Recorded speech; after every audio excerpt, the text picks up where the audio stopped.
Cerita dimulai dengan memperlihatkan seorang komandan Angkatan Udara Amerika bernama James Way sedang mendatangi sebuah dojo untuk mencari seseorang sesuai foto wajah yang terpampang di sana. Entah apa hubungan James dengan sosok pria Jepang tersebut, tapi sang anak yang bernama Sunsuke tiba-tiba bereaksi saat mendengar tentang James yang mengenal ayahnya selama perang dulu. Sehingga ia baru akan buka mulut setelah James menghadapi murid-muridnya dibawa mundur ke waktu di mana Perang Dunia II sedang berlangsung. Lebih tepatnya tahun 1942, 8 tahun yang lalu dari sekarang. Kala itu, James terlibat kejar-kejaran hebat dengan jet tempur milik tentara Jepang yang berhasil menembak jatuh pesawatnya.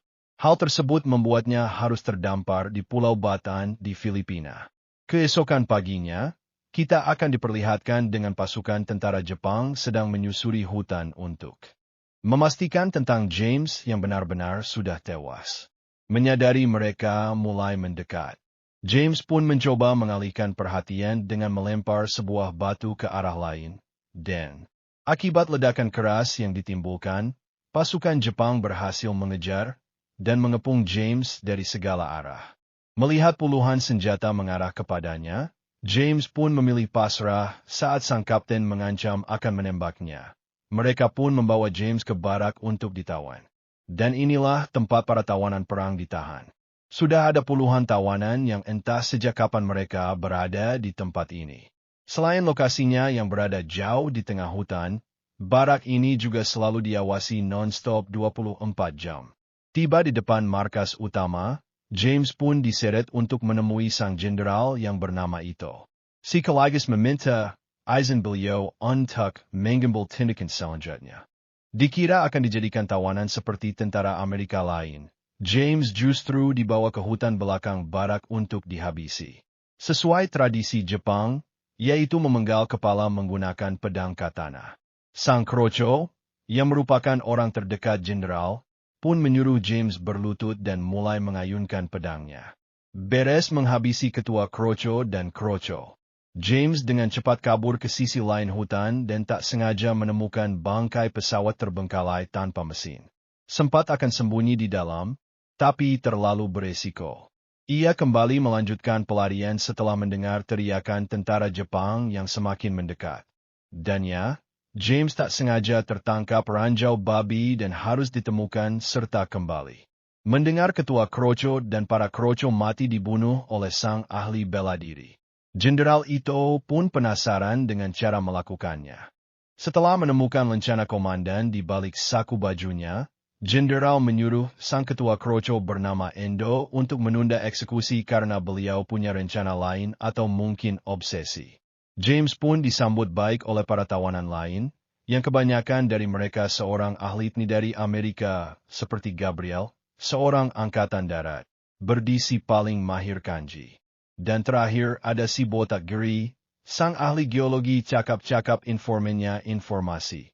Berdi menjelaskan bahwa semua wajib tunduk hanya pada Jenderal Ito.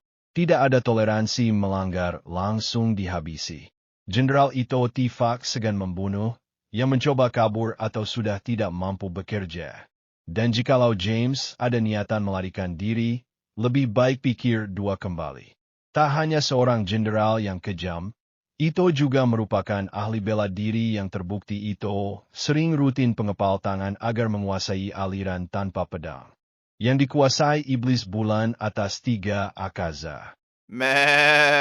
Hingga saat tengah hari, James dibawa ke arena bertarung agar bisa melihat bagaimana hukuman Ito berjalan. 3 tahanan diseret ke tengah arena setelah ketahuan embrak di mana-mana tadi malam. Disusul dengan kemunculan petarung Ito, terlihat hebat dan garang sebut saja si Abdul. Saking jagonya Abdul mungkin tak ada yang bisa mengalahkannya. Ketiga tahanan dibuat ngompol saat melihat si Abdul memangsang kuda-kuda dan siap menerpa. Seketika Abdul mengkeren lawannya pada suren. Di samping itu Ito, penasaran jurus apa yang dipakai James memporak-porandakan ajudannya, jadi Ito memaksanya agar masuk arena untuk match battle lawan si Abdul. Dikira si Abdul mumpuni dalam bela diri serta beneran hebat nyatanya. Ya Abdul, debut tamat. James berhasil menjatuhkan Abdul hanya dengan 1 tendangan kurang dari 2 detik, hingga ketika combo nya memunculkan ulti, ancang-ancang pengepalan tangan memusatkan sumber daya yang diperoleh, dan disitulah Ito mulai bereaksi fokus melihat dan si Abdul pun tewas setelah ketiban ulti maut Bogeman dahsyat tepat sasaran di kepala. Entah apa yang spesial dari pukulan James barusan. Endo yang penasaran pun menanyakan alasan kenapa Jenderal tak kunjung membunuhnya. Jenderal itu hanya menjawab jika James berbeda dengan kebanyakan tahanan lain. Bahkan ia akan menyiapkan tantangan baru yang lebih sulit. Setelah ketegangan kembali mereda, Gabriel membawa James menemui komandan mereka di barak tahanan ini yang bernama Collins. Beliau sangat penasaran dari siapa ia belajar bertarung dan kenapa bisa sehebat ini. James bercerita, jika dirinya pernah belajar bela diri di beberapa negara seperti Hong Kong, Thailand, Jepang, Arab sehingga tak heran jika gaya bertarungnya terdiri dari berbagai kombinasi pola serangkaian gerak yang membuat orang terpana. Tak lama, James dipanggil ke markas untuk menemui si Ito yang masih penasaran obsesi dengan gaya bertarungnya. Ito tahu betul jika teknik pukulan yang James lakukan adalah salah satu teknik terlarang dan hanya sedikit orang yang bisa menguasainya. Bahkan Ito mengklaim bahwa teknik itu berasal dari seni bela diri Jepang murni. Saking ingin melihat estetikanya Bogeman maut teknik terlarang tadi, Ito kembali membawa James ke arena bertarung yang kali ini dirinya akan melawan 3 petarung sekaligus. Entah apa tujuan Ito terus membuatnya melakukan pertarungan, tapi setelah mengalahkan 3 prajurit barusan, James pun mengajak tahanan lain untuk melakukan pelarian. Beberapa hari berada di sini, ia mulai paham dengan pola pengawasan dan di mana saja letak radio komunikasi berada. Sementara Gabriel disuruh mengalihkan perhatian dengan membuat keributan saat jam kerja sedang berlangsung, James akan naik ke menara dan mencuri radionya. Tepat saat James sudah kembali ke bawah dan akan menyimpan radionya di dalam barak, ia malah dikejutkan oleh seorang perawat cantik yang sama-sama tahanan bernama Teresa. Disusul dengan satu penjaga yang tiba-tiba menghampirinya. Tapi beruntung, Teresa tidak membocorkan keberadaan James di sana. Ketika semua penjaga selesai memeriksa barak tahanan, James meminta Gary untuk memberitahu jalur aman atau titik buta agar bisa sampai ke bukit tanpa halangan. Dengan fakta bahwa radio sangat mudah dilacak, ia berencana menyalakannya sejauh mungkin dari sini agar tentara Jepang mengira jika sinyal itu berasal dari pasukan musuh atau para pemberontak. Setibanya di atas bukit yang berhadapan langsung dengan teluk, James melihat satu kapal Jepang sedang melakukan patroli. Ia pun mulai menyalakan radio dan melacak frekuensi, siapa tahu ada komunikasi yang sedang berlangsung. Beberapa saat menunggu terdengar satu kata yaitu Atsah, yang diucapkan secara berulang-ulang. Entah apa artinya, tapi dari logat yang dipakai, James sudah bisa menebak jika itu adalah logat asli Latin Amerika. Keesokan paginya, saat semua tahanan sedang bekerja, James menceritakan apa yang didengarnya semalam melalui radio meski mereka juga belum tahu apa arti dari kata Atsah. Gabriel menjelaskan jika itu adalah bahasa pedalaman alias bahasa warisan dari wilayah Amerika bagian barat yang jika radio bisa menangkap sinyal tersebut, otomatis tentara Amerika pasti sedang berkeliaran di luar sana menunggu jawaban daripada mereka. Lagi-lagi James dibawa menghadap Ito setelah mendapati salah satu radio miliknya hilang. Meski tidak ada bukti bahwa James sang pencurinya, Ito yang sejak awal melihat tingkah laku James selalu mencurigakan pun sekonyong-konyong mengikatnya di tengah arena dan menyuruh 3 petarung untuk menghajarnya. Melihat James sudah tak berdaya, Jenderal Ito pun menyuruh anak buahnya untuk melepaskan, bukan untuk dilepaskan, melainkan untuk dipukuli lagi dengan cara yang lebih parah. Hahaha, disinilah James akhirnya bangkit dan langsung menghajar balik, tapi karena lelah James dipukul sampai pingsan. Sadar-sadar James sudah berada di ruang medis, dengan Teresa yang mengobati lukanya. Jenderal itu benar-benar kagum dengan teknik bertarung tangan kosong yang James kuasai. Di sini jugalah Ito akhirnya jujur tentang alasan beliau tak kunjung membunuhnya. Karena Ito ingin menjadikan James sebagai tangan kanan terkuatnya, serta membuat dojo bela diri di akhir nanti. Masih di hari yang sama, Gary berhasil mencuri sepucuk surat dari markas Ito yang dibuat tepat sehari sebelum James tertangkap. Yang inti dari isi surat adalah peringatan dari Amerika atas Jepang yang menjadikan tentaranya sebagai tawanan. Dan, jika di kurun waktu tertentu Jepang tak kunjung melepaskan semua tahanan, maka Amerika akan mengirim pasukan udara untuk memborbardir tanah ini. Disinilah Gabriel sadar tentang Amerika yang sudah mengetahui lokasi ini sejak lama, termasuk sinyal radio yang sebenarnya menunggu respon balik dari tahanan untuk memastikan mereka masih hidup. Sehingga, bisa disimpulkan bahwa sejak pertama James dibawa kemari, Ito memang sengaja mengadakan berbagai pertarungan untuk menggali potensi yang ia miliki. Bukan semata-mata ingin menjadikannya ajudan, melainkan sengaja melatih James menjadi mesin pembunuh untuk melawan negaranya sendiri. Tak buang waktu, James dan Gabriel langsung pergi ke bukit untuk memberikan respon. Namun, karena itu semakin memperketat penjagaan, niatnya pun ditunda saja ketika akan kembali ke dalam barak sudah ada Kapten Collins mencoba mengalihkan perhatian dengan menghajar beberapa penjaga tepat saat James dan Gabriel masuk ke barak lewat jalur belakang. Keesokan paginya, Collins diseret ke tengah lapang setelah tertangkap basah mencoba kabur dari barak.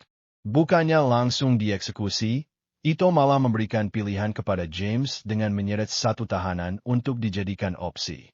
Jika James mau sekali lagi menunjukkan pukulan terlarang itu pada si opsi maka Collins bebas untuk kali ini.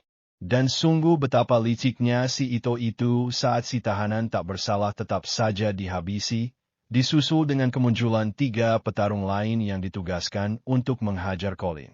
Di mana semua kejalan ini semata-mata, General Cookin, demi memensing kemarahan James Sire.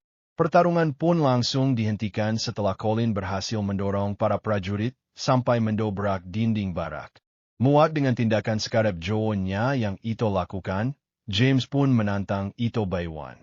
Namun, karena Ito adalah seorang cupu, ia malah menyuruh penjaga mengusirnya keluar. Singkat cerita, malam pun datang. Berbeda dengan malam sebelumnya, kini James dan Gabriel berhasil sampai ke bukit dengan lancar serta mulai melakukan kontak di radio mengucapkan kata Atsa. Hingga tak lama terdengar respon yang berbunyi wings atau sayap. Karena kata ATSA sendiri bermakna burung elang, atau kode jet tempur yang biasa digunakan Angkatan Udara bagian Barat, sehingga mereka langsung memberikan titik koordinat penjemputannya. Sekembalinya ke dalam barak, mereka dikejutkan dengan ruang tahanan yang sudah kosong melompong, disusul dengan kemunculan para penjaga yang langsung menangkap mereka, saat siuman mereka sudah terikat di dalam gubuk sempit, dengan suara dentuman bom dari luar, yang mana Trump mungkin mempercepat penyelamatan. Panggilan radio semalam langsung menjadi prioritas utama pasukan udara. Amerika, James pun kembali ke barak untuk menghubungi pasukan udara. Namun, karena radionya rusak, mereka harus pergi ke menara dan mencuri radio lain, dengan menjadikan Teresa dan satu temannya sebagai umpan. Radio didapat James cepat naik ke atas untuk memberikan lokasi titik penjemputannya. Melihat para tahanan satu persatu mulai dihabisi, James yang sudah muak bersembunyi pun mengambil membaku tembak. Sementara Birdie dan Gary akan membantu yang lain kabur dari sini, Gabriel justru harus ketahuan dan terlibat pertarungan dengan Kapten Endo yang tepat saat Endo akan menghabisinya, muncullah Colin yang berhasil mencegahnya. Dan terjadilah baku hantam di antara mereka berdua. Colin tewas di berondong peluru panas saat dirinya tinggal sedikit lagi menghabisi Endo. Sementara untuk James, ia terlihat masih berkeliaran mencari keberadaan Ito yang ternyata Ito sudah menunggu untuk battle menggunakan katana yang jenderal berikan.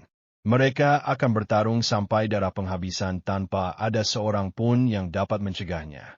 Sehingga tepat saat James berhasil merebut katananya, Ito yang pada dasarnya lemah hanya seorang pengagum bela diri seakan-akan membuka celana di tempat umum. Tanpa rasa malu Ito mengeluarkan pistol.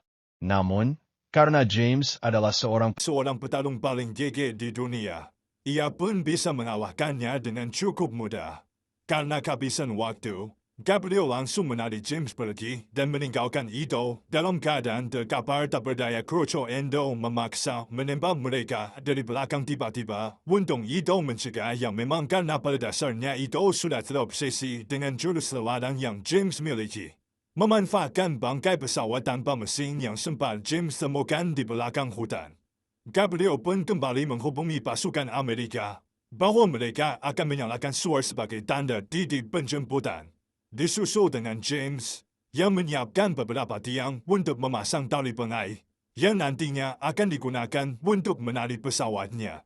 Pada akhirnya, mereka berhasil terbang setelah tim penjemput datang tepat waktu.